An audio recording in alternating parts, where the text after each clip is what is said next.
Igama lami ndinguLikholo wakwaNjwabu ifani. Bendisebenza khona lana kwiFafijo ndiyiplasta. So zifikile iintsuku zokubhatalwa, andibhatalwanga nesenti, mna andinikwanga nesenti. Abanye ke banikwe loo ma-200 ke, mna andinikwanga nesenti. Okay. Ngoko umsebenzi wam. Okay, wena ubusebenzele amalanga amangakhi? Mna ndisebenzele amalanga ayi-2 ndilapha, bendisafika khona apha ndisebenza amalanga ayi-2 mara kodwa amabonda wam endiwasebenzeleyo uwakhawuntile ayobhatala. Abhataliwe umsebenzi ebendimsebenzile khona lana. Ndilinde yena ukuthi vele uzondibhatala. Akakwazanga undibhatala. Okay, tshela thina ke wena imali ubuyi-expectile ngala malanga uwasebenzile malunga nesivumelwano senu, imali engakanani buyilindele umqhashi akubhatale yona?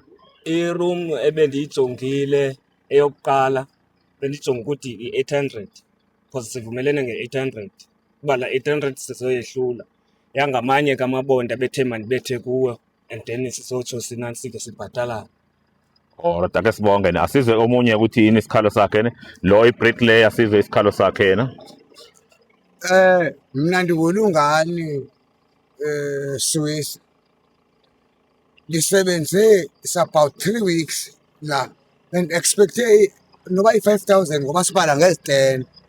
Kodwa imali engenileyo kum ekhadini kungene i-1.8 andiyazi uba ithetha ukuthini. So njengoba ndikhala nje ndikhalaza and mna kudala ndisebenza la kuqala le projekthi la bekundim umntu oqala le projekthi.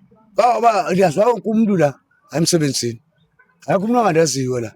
Ndikhishwa ngulo, ndifakwa ngulo, ndikhishwa kulo, ndifakwa kulo, kodwa andibhataleki. Imali seyimoshakele kum la more than 15,000 imali efana ngawa endidlile la kodwa anditholanga even. Yabo. Okay, ositshele ke ne ithini i-main contract mangaba nibika izikhalo zenu kuyona, ngoba izikhalo ziyacaca ukuthi izikhalo zibuya kwi-subcontract, nikhala nge-subcontract ne. I-main contract yona ithini ukuphawula kwayo maniletha izikhalo kuyo? Masilethe isikhalo ku-main contract, ku-main contract sixelela ukuthi yona ibhatele. So yona ayichaphazeleki ngoba isuke ibhatele. Ngesithathu lesapho ndikuyo la. Isapho yesithathu le. Ndila kule sapho. Okay, wonke lamasapho enza into eyi-1 masebhataliwe asabhatala abasebenzi. Akasandibhatali. And imali sendiqhume yona la iningi kakhulu. Alright, no asibonge.